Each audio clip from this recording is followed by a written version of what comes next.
પરાત્પર પુરુષોત્તમ નારાયણ સર્વાવતારી ભગવાન શ્રી સ્વામિનારાયણ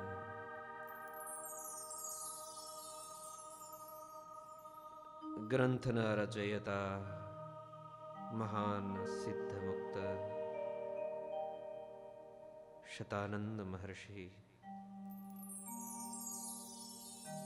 પૂજ્યપાદ સદગુરુવર્ય શાસ્ત્રીજી મહારાજ, પૂજ્યપાદ ગુરુ મહારાજ, પૂજ્યપાદ સદગુરુવર્ય પુરાણી સ્વામી શ્રી જ્ઞાન સ્વરૂપદાસજી સ્વામી,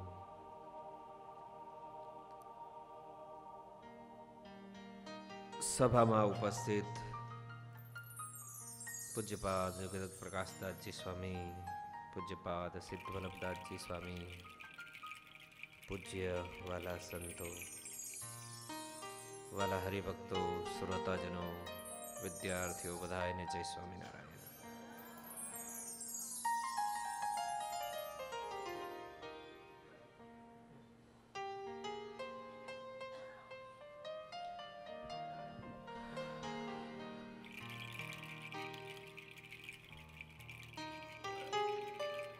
સત્સંગી જીવન ગ્રંથની અદ્ભુત કથાઓ ચાલી રહી છે.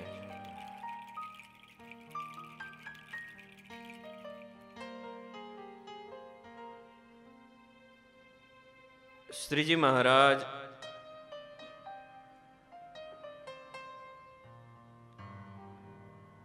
પોતાના ભક્તજનોને માણાવદરની અંદર દોષોથી કેવી તકલીફો થાય છે, ભક્તિના માર્ગમાં દોષો કેવા દૂષણરૂપ છે, એની મહારાજ વાત કરે છે.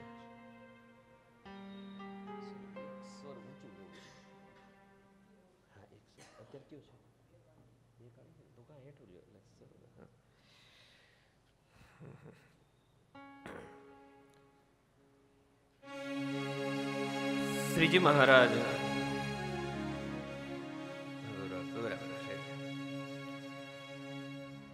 આગળ લોભ નામના દોષની વાત કરી છે. લોભ કરાવે ન કર્યા ના કામ, લોભ કરાવે જીવત હરામ, ડાયા શિયાણા પંડિત પીર, લોભે કર્યા સહુને અધીર. કવિ કોવિદ કર્યા વેચાણ, તેને ઈચ્છે તે નર અજાણ.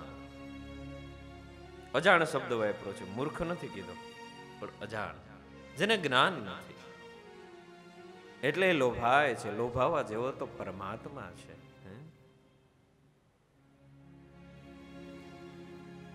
શ્રીજી મહારાજ કે છે લોભ નામનો એવો દોષ છે, એમાં લોભાવાથી સહસ્રાર્જુન રાજા ઐશ્વર્યશાળી, એનું ઐશ્વર્ય તો ક્યાં જતું રહ્યું ખબર ન પડી, પણ એને લીધે લાખો ક્ષત્રિયોનો કચ્ચર ઘાણ વળી ગયો છે. માટે ક્યારે લોભ ન કરો.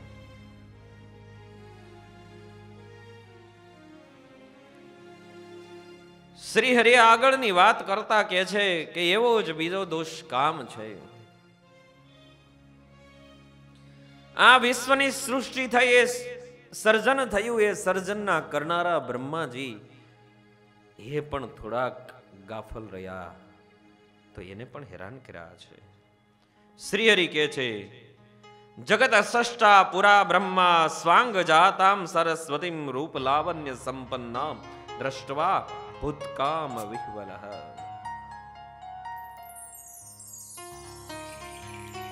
પોતાની પુત્રી સરસ્વતીનું સર્જન કર્યા પછી બ્રહ્મા ભૂલા તનયા તન જોઈ રે, તેણે ખરી લાજ વળી ખોઈ રે. પોતાની પુત્રીને નિરખીને જોવાથી એની અંદર કામ દેવતાએ પ્રવેશ કર્યો છે.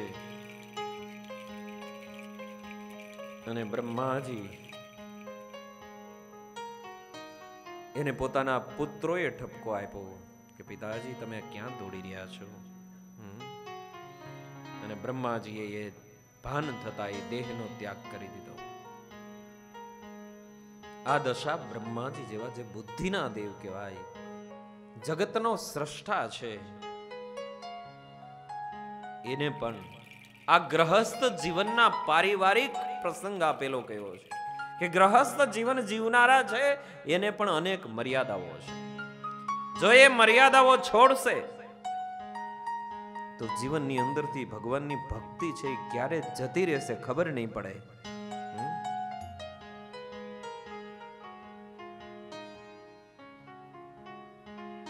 ઘણી વખત સંતો એક પ્રસંગ કે છે, ગુરુ મહારાજે લખેલું છે પ્રસંગ. એક હરિભગત નામ ભૂલી ગયો છું, એની દીકરીના સંબંધની વાત થાય ત્યારે સામે પક્ષવાળાએ કહ્યું કે તમારી દીકરીના મોઢા ઉપર ડાઘો છે. ભગતે પૂછ્યું છે શું વાંધો છે? તો કે તમારી દીકરીના મોઢા ઉપર ડાઘો છે. ભગત કે એ મને ખબર નથી. ઓલા કે તમારી દીકરીના મોઢા ઉપર ડાઘાની તમને ખબર ન હોય? તો કે ના નથી ભાઈ. આ કેટલી મર્યાદાઓથી જીવન જીવે છે ગ્રહસ્થ જીવન. આ મર્યાદા દરેકે પાળવાની હોય છે જો ભક્તિ કરવી હોય ને નિર્વિઘ્ન જીવન જીવવું હોય તો. ગરડા મધ્યના 76ના વચનામૃતની અંદર મહારાજ કહે છે કે કામીનો તો અમારે વિશ્વાસ જ નથી કે એ સત્સંગમાં રહેશે. એ સત્સંગમાં હોય તો એ વિમુખ જેવો જ છે. કામાસક્ત પુરુષ કિમ કાર્યમ વિવર્જયેત. જેના જીવનની અંદર આ દોષે પ્રવેશ કર્યો એ માણસ શું ન કરે એ ન કહી શકાય. એને આધારે અનેક દોષોમાં પોતે પડી જાય, રસાસ્વાદ, માન વગેરેમાં.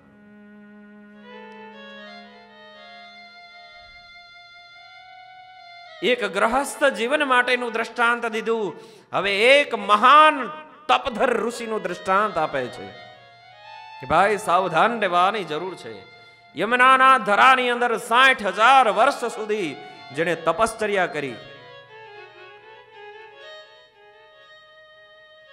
શરીર સુકાઈ ગયેલું આવા તપસ્વી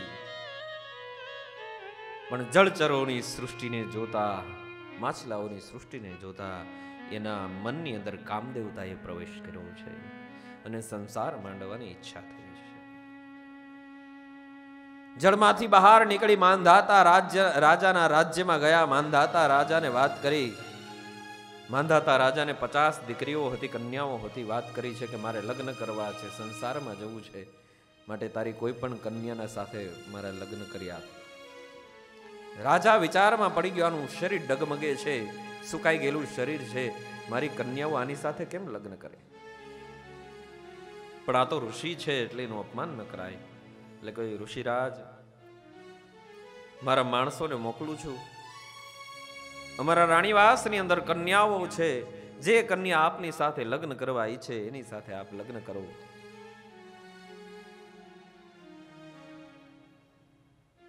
આ તો ઋષિ હતા, જાણી ગયા કે મારું આ શરીર જોઈ અને માંધાતા આવું બોલ્યો છે. એવી એની પાસે તપશ્ચર્યા હતી, એવી શક્તિ હતી, અને તપશ્ચર્યાનું ફળ જે ભગવદ પ્રાપ્તિ માટે હોય એ ફળનો ઉપયોગ કર્યો અને એવા સ્વરૂપવાન, મહાન સ્વરૂપવાન પોતે બની ગયા. 60,000 વર્ષનું તપ એમાંથી આમાં ખર્ચે છે.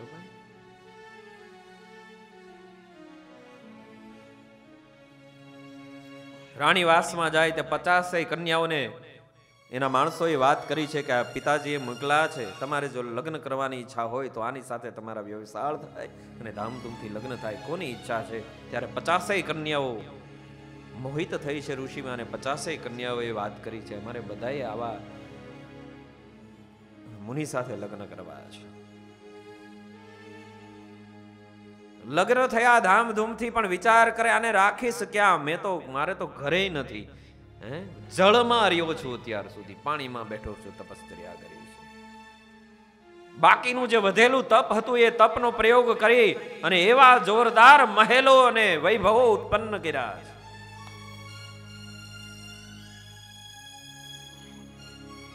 ગ્રહસ્થ જીવનમાં હજારો વર્ષો સુધી રહ્યા છે. 5,000 પુત્રો થયા છે. મહારાજ કે છે બધાએ સાવધાનીની જરૂર છે. બ્રહ્મચારીઓએ, ઋષિ મુનિઓએ, સાધુ સંતોએ પોતાની આંખ, કાન વગેરેને સંયમિત રાખવા જોઈએ. ક્યારે એમાંથી કોઈ પણ દોષ પ્રવેશી અને જીવનને અવળે માર્ગે લઈ જાય નક્કી ન કરાય. સૌરી મુનિને બીજું કાંઈ નુકસાન નથી થયું. એક ગ્રહસ્થ કરતા શ્રેષ્ઠ જીવન જીવતા તો થયા છે, પણ એને જે 60,000 વર્ષ ભગવાન પ્રાપ્તિ માટે વાપરા એ આમાં વપરાઈ ગયા ભાઈ.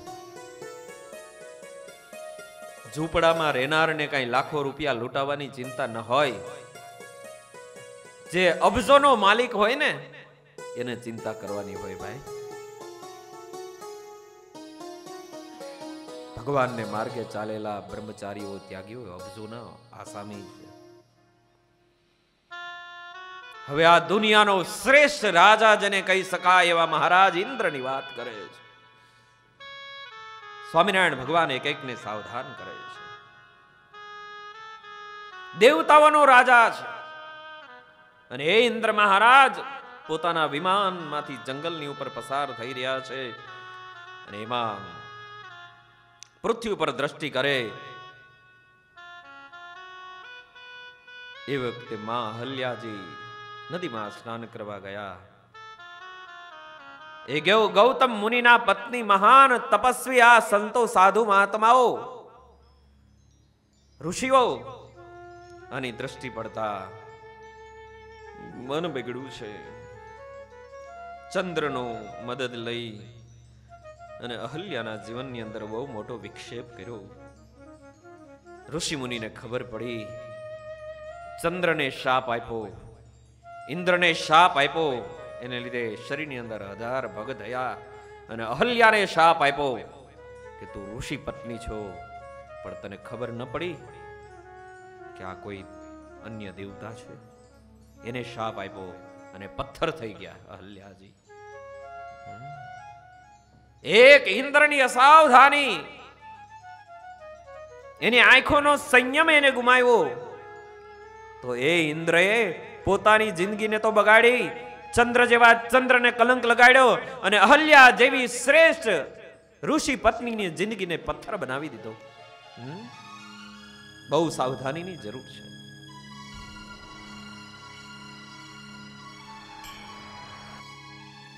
નહુષ રાજા એની વાત કરે છે.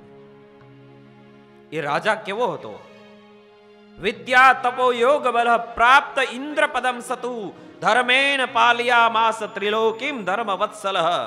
વિદ્યા તપ અને યોગનું એની પાસે એટલું બળ હતું, જોરદાર વિદ્યાઓ હતી. તપ એવું કરેલું કે અહીંયાથી બેઠા બેઠા સ્વર્ગની અંદર જઈ શકે એટલી તો એનામાં તાકાત હતી. અને યોગનું બળ હતું એની પાસે, યોગ ધારણાઓ કરીને ગમે ત્યાં ગતિ કરી શકે. આ બાજુ ઇન્દ્ર મહારાજાએ વૃત્રાસુર સાથે યુદ્ધ કર્યું અને વૃત્રાસુર રાક્ષસનો, આમ તો બ્રાહ્મણ પુત્ર હતો, એનો વધ કર્યો એટલે એને બ્રહ્મ હત્યા લાગી. આ બ્રહ્મ હત્યાથી ઇન્દ્ર મહારાજ પીડાય છે. હવે જવું ક્યાં? ત્યારે એ પીડાથી દૂર થવા માટે પોતે માન સરોવરની અંદર કમળ હતું, એ કમળની દાંડલીની અંદર એના રેસાઓની અંદર જઈ અને એને નિવાસ કર્યો છે. આ ઇન્દ્રાસન ખાલી થયું, સ્વર્ગનો રાજા કોઈ નથી, હવે કરવું શું? કારણ કે ઇન્દ્ર પદભ્રષ્ટ નથી થયો, ગુપ્તવાસમાં ગયો છે. જો ઇન્દ્ર પદભ્રષ્ટ થાય તો બીજા ઇન્દ્ર આવે ગયા હોય. હવે ઋષિમુનિઓ બધા મૂંઝાણા, હવે કરવું શું? તો કે બીજા દેવતા તો કોઈ આવી ન શકે. તો પૃથ્વી ઉપર સર્વશ્રેષ્ઠ રાજા નહુષ નામે રાજા હતો. એને ઋષિમુનિઓએ અને દેવતાઓએ બધાએ મળી અને ઇન્દ્ર પદવી ઉપર બેસાડ્યા છે નહુષ મહારાજ. ધર્મેન પાલિયા માસ, એવા ધર્મથી પોતે પોતાની ફરજને સમજી અને દરેક આખી ત્રિલોકીને પાલન કરતા હતા. પોતે ધર્મ વત્સલ હતા. ઇન્દ્ર મહારાજ કમળમાં નિવાસ કરીને રહ્યા છે, એમના ઇન્દ્રાણી સ્વર્ગમાં છે. એની ઉપર દ્રષ્ટિ પડતા આના વિચારો બદલા છે. કામ દેવતાએ એના મનની અંદર પ્રવેશ કર્યો. મર્યાદાઓ જરૂરી છે. ક્યાં રામના ભાઈ લક્ષ્મણજી જ્યારે કિષ્કિંધા પર્વત ઉપર જાય છે અને ત્યારે અલંકારો જ્યારે આપે છે સુગ્રીવ વગેરે, અને કહ્યું કે આ અલંકારો ઉપરથી ફેંકેલા છે, ત્યારે રામચંદ્ર ભગવાન લક્ષ્મણ કહે છે, લક્ષ્મણ આ અલંકાર તપાસો તો સીતાજીના જ છે કે નહીં. લક્ષ્મણજી બધાએ અલંકાર લીધા. પ્રભુ, હું બીજા કોઈ અલંકારને ઓળખતો નથી, પણ એક આ મારી માના સીતાજીના પગના નુપુર છે, એને હું ઓળખું છું. સમજાણું? આ મર્યાદા. નહુષ મહારાજ મર્યાદા ભૂલા છે. ઇન્દ્રાણીને વાત કરી છે કે ઇન્દ્રાસનની બાજુમાં ઇન્દ્રાણીનું આસન ખાલી છે. ઇન્દ્રાણી સમજી ગયા છે. એને વાત કરી છે, હું પતિવ્રતા છું, તો તમે ઇન્દ્રાણી બનો, હું ઇન્દ્ર છું. તો કે મારે વ્રત છે, હમણાં લગ્ન નહીં કરવું તમારી સાથે, એમ કહી અને પોતે મહર્ષિ પાસે જઈ, ગુરુ પાસે જઈને વાત કરી કે આવી રીતે મને ઇન્દ્ર પરેશાન કરે છે, તો શું કરવું? ત્યારે એમણે એક સાધના બતાવી. એ સાધના કરવાથી પોતે ઇન્દ્ર પાસે જઈ શકાય છે. કારણ કે ઇન્દ્ર ગુપ્તવાસમાં હતા, કોઈ ન જઈ શકે. ઇન્દ્રને વાત કરી કે આવી મારે તકલીફ થઈ છે, હું અહીંયા કમળમાં રહેવા આવી જાઉં. ઇન્દ્ર મહારાજ કે નહીં, તમે ત્યાં સ્વર્ગમાં રહ્યો, પણ હું કહું એવી રીતે. શું? તો કે એને એ લગ્નની વાત કરે તો હા પાડજો, પણ એને એમ કહેજો કે મોટા મોટા જે ઋષિ મુનિઓ છે એને વાહનમાં જોડી, એટલે કે કોરું વાહન અત્યાર સુધી કોઈ એને વાહનમાં ન જોડ્યા હોય એવા ઋષિ મુનિઓને વાહનમાં, રથમાં જોડીને આવો, એ રથમાં બેસીને આવો, તો હું તમારી સાથે લગ્ન કરું. આવું કહેજો. બધું સમજાયું. ઇન્દ્રાણી આવ્યા છે, વાત કરી છે કે આવા વાહનમાં બેસીને આવો તો તમારી સાથે લગ્ન કરીશ. નહુષ અતિ પ્રસન્ન થયો અને અગત્ય વગેરે મોટા મોટા ઋષિ મુનિઓને રથમાં જોડ્યા અને પોતે નીકળો છે.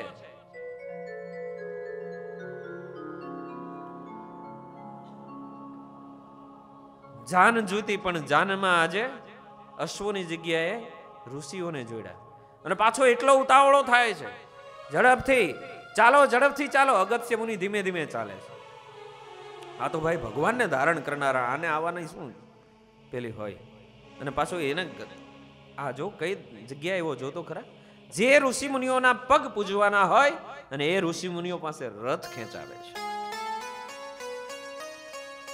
જલ્દી ચાલો, સર્પ સર્પ, જલ્દી ચાલો એમ કહીને તોય ઋષિ મુનિઓ તો કેટલાક જલ્દી ચાલે. એટલે પગની લાત મારી છે, પગનું પાટું મારી કે જલ્દી હાલો ને એમ કરી અગત્ય ઋષિની પાછળ લાત મારી. અને અગત્ય ઋષિએ શાપ આપ્યો કે સર્પ સર્પ શા માટે કે છે, જા ભયંકર સર્પ થઈને પૃથ્વી ઉપર પડ. અને એ જ વખતે રથ ઉભો રહી ગયો અને નહુષ જેવો રાજા, વિદ્યા તપ અને યોગના સામર્થ્યથી ભરપૂર આ રાજા ત્યાંથી પડ્યો છે સ્વર્ગમાંથી, અને ભયંકર સર્પ થઈ અને વર્ષો સુધી ભયંકર દુઃખને પામ્યો. આ દશા. શ્રીજી મહારાજ કે છે મારા ભક્તોએ સાવધાન રહેવું, જિંદગીમાં આ દોષને પ્રવેશવા ન દેવો. નિયમ ધર્મો પાળીને ધર્મના વંશ દ્વારા અધર્મના વંશને જીતવાનો છે. શ્રીજી મહારાજ કહે છે વાલા ભક્તજનો, જેવો આ કામ દોષ છે એવો જ સ્વાદ નામનો દોષ પણ ભયંકર છે, જે મોટા ભાગની સૃષ્ટિને પકડીને બેઠો છે. શ્રીજી મહારાજ વચનામૃત લોયાના 8માં કહે છે કે એક જીહવાને પરિવક્ક જીતે તો બીજી સર્વે ઇન્દ્રિયો જીતાય છે. એવી આ જીહવા ઇન્દ્રિય એટલે સ્વાદ નામનો દોષ છે. એક મહાન ઋષિની પેલા વાત કરે છે, અથ તે રસલુબ્ધસ્ય ઋષ્ય શુંગ મુને કથામ પ્રાપ્તસ્ય દુર્દશામ બ્રહ્મન કથયામિ સમાસત. હે સંતો, ઋષિમુનિઓ, ભક્તો, બ્રાહ્મણો, તમને બધાને કહું છું. એમ કહીને મહારાજ એક આખ્યાન સંભળાવે છે. કૌશિકી નદીને કિનારે વિભાંડક મહર્ષિનો આશ્રમ આવેલો છે. એવો અલાયદો આશ્રમ છે જ્યાં કોઈ સ્ત્રીનો પ્રવેશ નથી. એને ત્યાં એક પુત્ર, એનું નામ એકલ શૃંગી, બીજું ઋષિ શૃંગ. એને એક શિંગડું હતું, નાનું. પણ એકલ શૃંગીને નાનપણથી આ ઋષિએ કોઈ સ્ત્રીની ઓળખાણ થવા દીધી નહોતી. કોઈ સ્ત્રી પુરુષો એ આશ્રમની અંદર આવતા નહીં, આવવા દેતા નહીં ઋષિ. ફક્ત કોઈક ઋષિ મુનિઓ આવે, બાકી સામાજિક સ્ત્રી પુરુષો કોઈ ત્યાં પ્રવેશ ન કરતા. એને લીધે આ બાળકમાં એને એવા સંસ્કારો નાખ્યા. બચપણથી આ પ્રકારનું તપ અને આ પ્રકારનો સંયમ, આ પ્રકારનો સમજવા જેવું છે.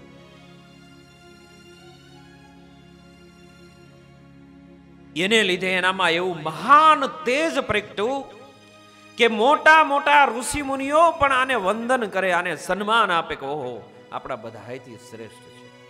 આ કોઈ સામાન્ય વસ્તુ નથી. આ સંયમ નિયમની તાકાત. જે બાળક અવસ્થામાં સંયમ અને નિયમ રાખે ને, એનામાં એવું તેજ પ્રગટે. તેજ એટલે આમ પ્રકાશ, લાઈટ નો થાય, એ તો વાંચવું હોય ત્યારે બલ્બ જ જોઈએ. પણ એનામાં પોતાનું એવું બળ પ્રગટે કે સામેના હજારો વ્યક્તિઓ અભિભૂત થઈ એનાથી દબાઈ જાય. એ કોઈથી દબાય નહીં. આ તાકાત છે બાલ્ય અવસ્થામાં સંયમ નિયમની. અને એવા સંયમ નિયમ ઋષિ મુનિએ પડાવ્યા છે, અને એવું તેજ પ્રગટ્યું છે. એવા ઐશ્વર્યશાળી બન્યા છે. ઋષિ સતત ધ્યાન રાખે છે પોતાના પુત્રનું. બીજી બાજુ અંગ દેશનો રાજા લોમપાદ, દશરથ મહારાજનો મિત્ર, એ રાજાના રાજ્યની અંદર બ્રાહ્મણોનું પૂજન થતું. એકવાર બ્રાહ્મણોએ માંગી છે કઈ વસ્તુઓ, રાજાએ કહ્યું તો હું તમને આપીશ. પણ એના જે ગોર હતા એને કઈક બ્રાહ્મણો સાથે જે હોય તે એમણે રાજાને વાત કરીને આપતા નહીં. એટલે રાજાએ એના ગોર એના પેલાના કહેવાથી ન આપ્યું, અને બધાય બ્રાહ્મણો કોપાયમાન થયા અને રાજાનું રાજ્ય છોડી અને ચાલ્યા ગયા. આને લીધે તકલીફ એવી થઈ કે બ્રાહ્મણો જતા રહ્યા. બ્રાહ્મણો એટલે બ્રહ્મની આરાધના કરનારા, એ બધા જતા રહ્યા. એટલે વરસાદ બંધ થઈ ગયો. 12 વર્ષ સુધી બ્રાહ્મણોના રીસાવાથી વરસાદ નથી થયો. પ્રજા બહુ દુખી થઈ ગઈ. નદીઓ સુકાણી, રાજ્યની અંદર પાણી ક્યાંય મળતું નથી, આહાર મળતો નથી. પ્રજાજનો ખૂબ દુખી થયા છે. રાજા થોડા માણસોની સાથે વનમાં કોઈક કેવા મહાન ઋષિ મુનિ મળે તો એને પ્રાર્થના કરીએ કે આપણને આપત્તિમાંથી બચાવે, એવી ઈચ્છાથી એ લોમપાદ રાજા વનમાં ગયા. પણ બધા એને ખબર પડે કે આના રાજ્યમાંથી બ્રાહ્મણો જતા રહ્યા, એટલે કે તું જવા દે ભાઈ, અમારી પાસે નહીં. એમાં કોઈક મોટા મુનિ મેળા, એને ખૂબ કરકેરા ત્યારે વાત કરી છે કે ભાઈ, પેલું તો તમારા રાજ્યમાંથી બ્રાહ્મણો અસંતુષ્ટ થઈને જતા રહ્યા છે, એને સંતોષ પમાડીને પાછા લાવો. અને પછી એક એવા મહાન ઋષિ તમારા રાજ્યમાં પ્રવેશ કરે જેનું નામ છે એકલ શૃંગી. હજી નાના એવા છે, પણ ઈ જો તમારા રાજ્યની અંદર આવે તો તમારા રાજ્યમાં વરસાદ થાય. કેટલું આનું તપબળ હશે. બાળક અવસ્થા છે, હાવ નાના છે, પણ જેના આગમનથી ઇન્દ્ર મહારાજને પણ વરસાદ વરસાવવો પડે તો કેટલું એનું તેજ, તપનું તેજ હશે.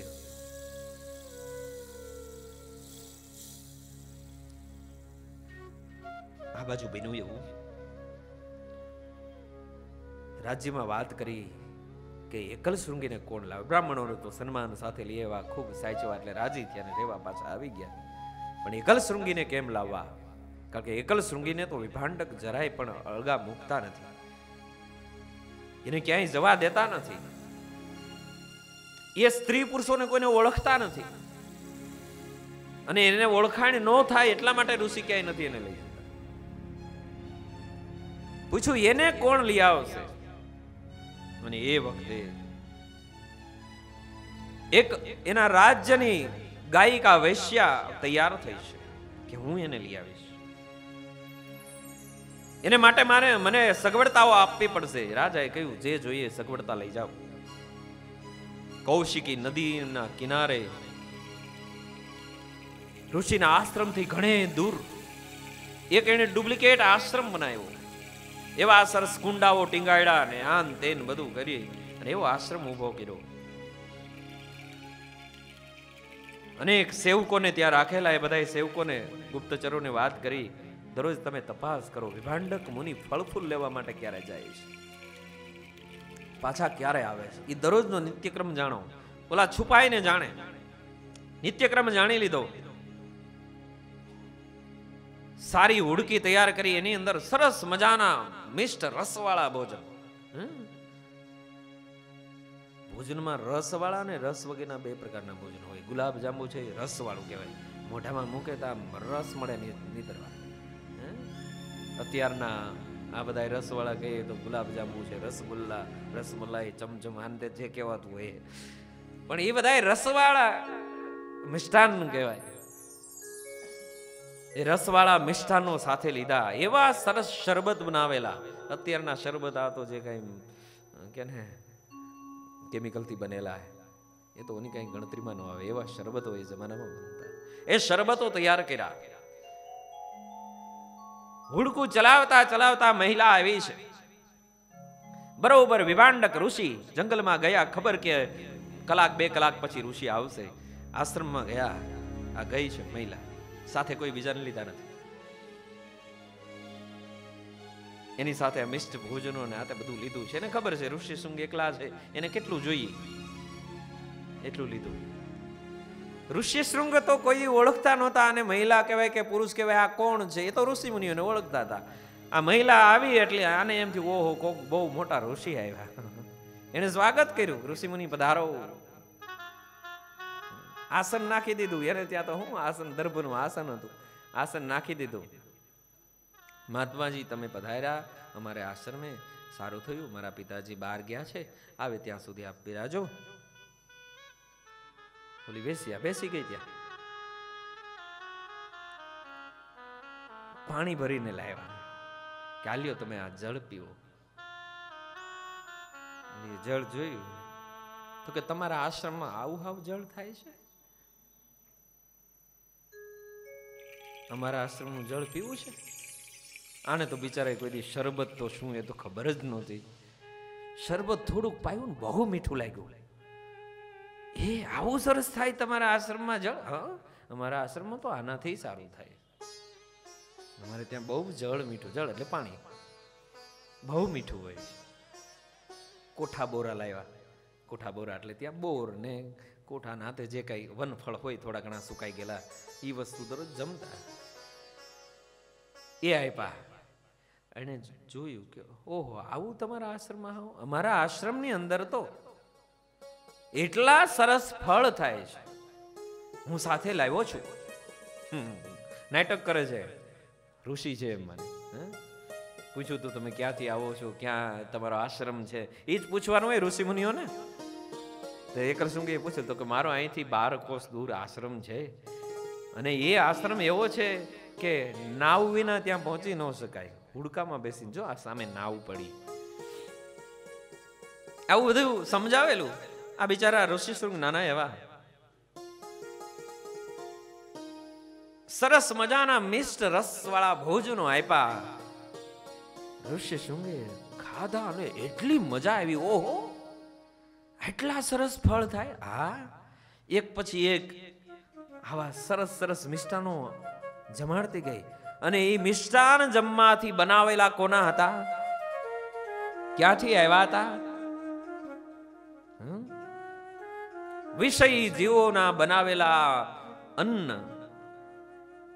આ મેવા મીઠાઈ, આ શરબત ઋષિ શૃંગ એકલ શૃંગીના પેટમાં ગયા ભાઈ. પિત્વા ચાત્વા મુમોદહ પ્રજહાસ ભૃશમ, એકદમ ખુશ થઈ ગયા, આનંદમાં આવી ગયા અને જોર જોરથી હસવા માંડ્યા.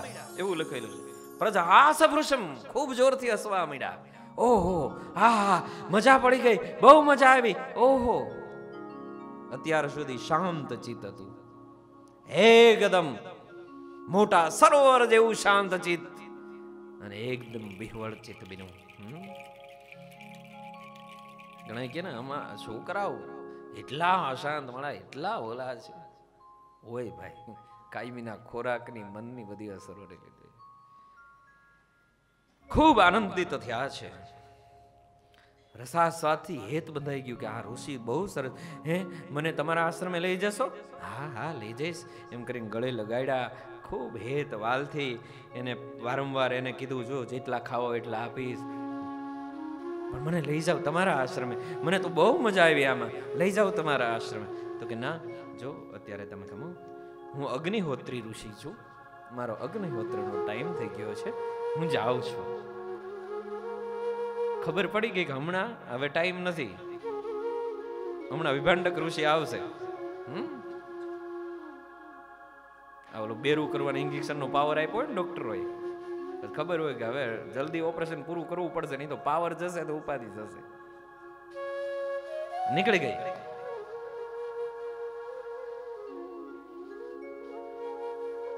એક આના ભોજન ખાવાથી શું દશા થઈ? એક વખતના શાંત ચિત્ત અશાંત ચિત્ત બની ગયા હે. ગમે તેનું કે ગમે ત્યાંથી ન ખવાય. એટલે તો અમારા સંતોને એઠું ચોખ્ખું વગેરે બહુ નિયમો હોય છે, સરસ. એ પરંપરામાં ચાલ્યા આવે છે. હકીકત આ નિયમો એટલા મહત્વના છે, એઠું ચોખ્ખું વગેરે જે અમારા નિયમો, તમને તો ખ્યાલ ના હોય, કોઈ વિદ્યાર્થીઓ સંતાશ્રમમાં સેવા કરતા હોય એટલાને ખબર હોય, અને કોઈ હરિભક્તોને ખબર હોય, પણ અતિ મહત્વના નિયમો. કારણ કે અન્નની બહુ અસર થાય છે. અન્નથી મન બને છે, અન્નથી શરીર બને છે, બહુ એની અસર હોય છે. અમુકના સ્પર્શેલા કે અમુક આ પ્રકારના એ બધા એના નિયમો હોય છે. એનો ભંગ થાય એ અધર્મને પ્રવેશવાનું છિદ્ર છે.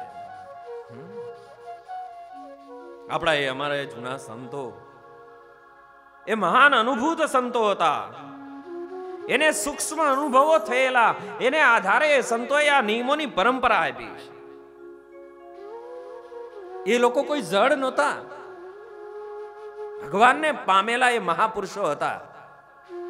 એને જે નિયમો બાંધ્યા છે એ નિયમોમાં આપણે જો ગોલમાલ કરીએ, તમે કે અમે, તો એક દિવસ આપણી જિંદગીને પડવા માટેનો રસ્તો ખુલ્લો થઈ જાય. બહુ અતિ મહત્વની આ વસ્તુઓ છે. જૂના જૂના સંતો હજી પણ અત્યારે આ જૂના વડીલ સંતો છે એ સતત નાના સંતોને આ બાબતમાં સાવધાની આપતા હોય છે. આ બાજુ ઋષિ આવ્યા છે આશ્રમે. એકલ શૃંગી ઋષિ ધ્યાને રેતા બેસી, તેને રસ ચાખતા રઢ લાગી રે જીવડલા. પુરાણી પ્રેમ પ્રકાશ સ્વામી આ બોલતા પૂજ્ય જ્ઞાન સ્વામીએ કથામાં વાત કરેલી છે. રસ ચાખતા રઢ લાગી ગઈ છે. ઋષિ શૃંગ ની પાસે વિભાંડક ઋષિ આવ્યા. પોતાના પુત્રને જોયો, વિચાર કરે, ઓહો, મારો દીકરો એકદમ શાંત હોય અને આજે આવી રીતનો એકદમ અશાંત. બેટા તું આમ કેમ થઈ ગયો? શું થયું? ભૂત વેળગું હોય એવી રીતની, જેમ ભૂત અંદર પ્રવેશ કરીને કેવી, એવી રીતે આ સ્વાદની અસર થઈ ગઈ. પિતાજી, એક કાળી જટાવાળા મોટા તપસ્વી આવ્યા હતા, એમ કરીને આખા તપસ્વીનું વર્ણન કર્યું. પિતાજી, એને એવા સરસ મને ફળ જમાડ્યા, એના આશ્રમમાં તો એટલા મીઠા ફળ છે, એટલા મીઠા જળ છે. પિતાજી, મારે એના આશ્રમે જવું છે. તદાશ્રમમ તાત ગંતુમ મિચ્છામિ સત્વરમ વર્ણિ રાજેન તેનેવ સાકમ તપસ્યામિ તત્ર ચ. ઈ વર્ણિરાજની સાથે હું ત્યાં તપ કર્યો. વર્ણિરાજ બ્રહ્મચારી, હવે એ બ્રહ્મચારી હતા, પણ બિચારાને ખબર નહોતી કે એની સાથે હું તપ કરીશ, ત્યાં મારે ત્યાં જવું છે. વિભાંડક ઋષિ સમજાવે છે, બેટા ત્યાં ન જવાય. ના ના, મારે એના આશ્રમે જવું છે. મુનિ જાણી ગઈ આખા વર્ણન ઉપરથી કે આ કોઈક મહિલા આવેલી છે. પણ આને સમજાવવા તો ખરા.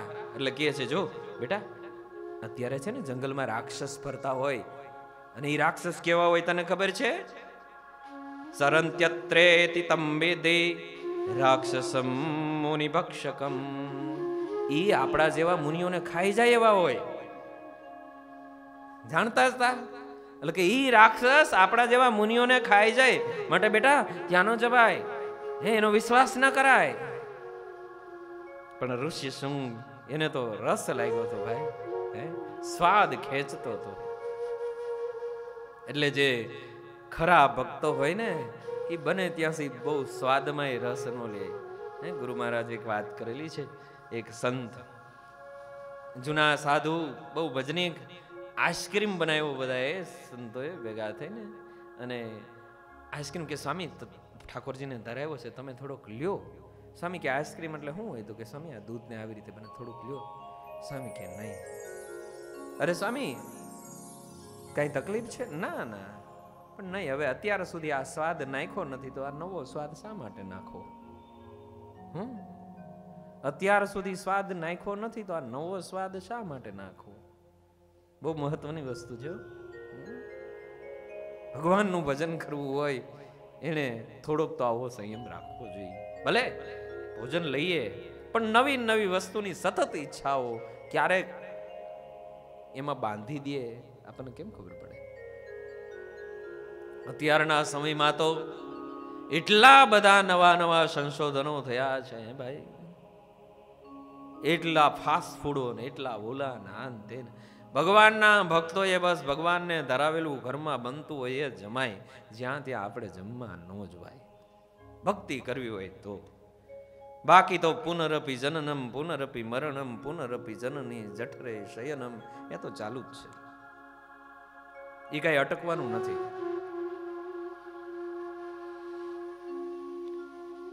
વિભાંડક ઋષિ વિચાર કરે, હવે શું કરવું? બધી ગોતે છે કે મહિલા ગઈ ક્યાં. 3 દિવસ ગોતી, એમ મહારાજે લખ્યું છે. 3 દિવસ ગોતી પણ હાથમાં આવી નહીં. વિભાંડક ઋષિ વિચાર કરે, હશે કોક જતું રહ્યું હશે, વળી અહીં આશ્રમમાં પાણી પીવા આવ્યું હોય ને કાંઈ સાથે ભાત બસે ખબરાયું છે છોકરાને, વાંધો ને, હવે ચિંતા નથી. તોય થોડાક દિવસ ધ્યાન તો રાખ્યું. પણ ગુપ્તચરો દ્વારા સમાચાર પાછા મળ્યા કે હવે વિભાંડક ઋષિ પાછા ફરીથી પોતાની દિનચર્યામાં લાગી ગયા છે, અને ફરીથી આવી. દૂરથી ઋષિ શૃંગે જોઈ અને દોડ્યા છે. હે મુનિ આવ્યા, મુનિ આવ્યા, મુનિ આવ્યા, ઋષિ આવ્યા. અને દોડીને એકદમ ભેટી પડ્યા, તેડી લીધા. હાલો જલ્દી, હાલો, મને લઈ જાઓ જલ્દી, મારા પિતાજી આવશે તો મને નહીં આવવા દે, ઋષિ તમારા આશ્રમમાં લઈ જાઓ. ગયા. રથમાં બેસાડીને રાજ્યના રાજમહેલમાં લઈ ગયા અને કહ્યું કે આ મારો આશ્રમ છે. એને ક્યાં ખબર હતી આને રાજમહેલ કહેવાય છે. ઋષિ શૃંગ નાના એવાય, એને એમથી ઓહો આવો સરસ આશ્રમ હોય, આમાં તો વરસાદે ન પણ દરરોજ મહિમા સમજાવે એ આશ્રમનો, ગૃહસ્થાશ્રમનો. ધીમે ધીમે ધીમે કરતા એવા સરસ મિષ્ટ ભોજાનો દરરોજ જમાડે છે. ભોજનમાં આસક્ત થયા. પણ આનો પ્રવેશ થતા જ રાજ્યમાં એવો જોરદાર વરસાદ થયેલો, પ્રજાજનો પણ બહુ રાજી થયા અને બધાય દર્શને આવે.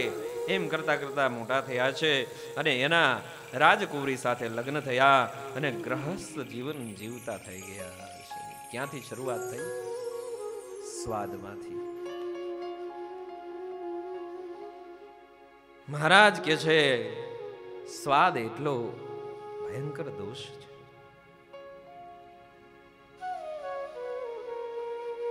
મોટા પુરુષો ને નિસ્વાદી જાણે તો પોતે નિસ્વાદી થાય, સ્વાદિયા જાણે તો પોતે સ્વાદીઓ થાય. ગુણાતીતાનંદ સ્વામી વખતનો પ્રસંગ છે. એ સંતોની પંક્તિ પડેલી, જૂનો જમાનો. એક વ્યક્તિ ભૂદેવ સ્વાદિયા બહુ, દરરોજ ઘરની અંદર આ સ્વાદ બાબતમાંથી ઝઘડો થાય કે આજે આવું નથી બન્યું, ભીંડાનું શાક બનાવ્યું તો આવું થયું, આવું થોડું હોય, ફલાણું શાક બનાવ્યું તો આવું થયું, આવું થોડું હોય. એમ કાયમી ઝઘડા સ્વાદ માટે. એને મનમાં એમ થયું, ઓહો આવડું મોટું મંદિર, હે શિખર ઉપર સોનાનું ઈંડું, આવડી મોટી ધજાઓ, આ મંદિરના મહંતો કેટલું સારું જમતા હશે, આપણે એકવાર જોવા તો જઈએ, જેથી કરીને આપણે કંઈક નવો સ્વાદ ત્યાંથી લઈ આવીએ. અને એ વખતે બપોરનો સમય, સંતોની પંક્તિ પડેલી. સંતોની પંક્તિમાં અંદર તો દર્શન કરવા આવવાને પરમિશન હોય નહીં, દૂરથી દર્શન કરતા હતા. તે આગલા દિવસે રોટલા વધ્યા હોય, એ રોટલાને ભઠ્ઠામાં શેકી નાખે એટલે એ થોડા કડક થઈ જાય, ખુરમાં બનાવ્યા કે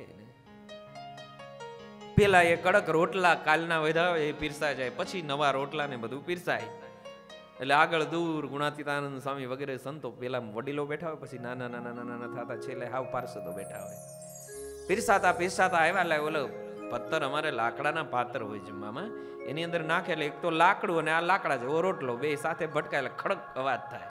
એટલે વિચાર કરે, વાહ સાટા લાગે છે. ત્યાં તો પાછળ છાસ ફેરવેલી હોય,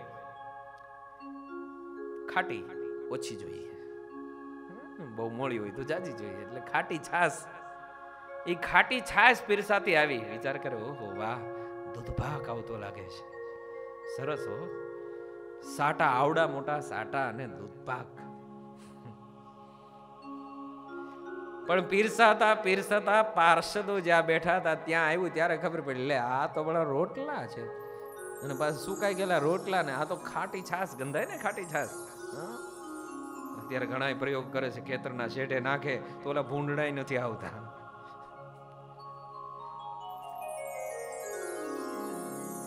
સુગંધ આવી, આને એમ થયું, ઓહો હું તો એમ માનતો તો આવડા મોટા મંદિરના મહંત કેવા સરસ ભોજન જમતા હશે, આવું ભોજન આટલા નિસ્વાદ.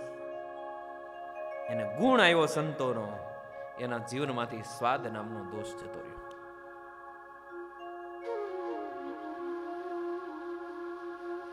મહારાજ કે છે, ભગવાનના ભક્તોએ રસાસ્વાદ ન કરવો, એમાં લોભાવું નહીં.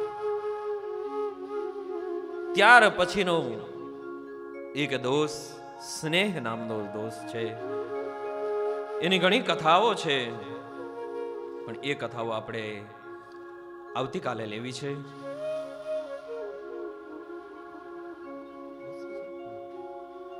આજના દિવસે ઘણા દિવસથી પૂજ્ય સ્વામીને આપણે સાંભળ્યા નથી.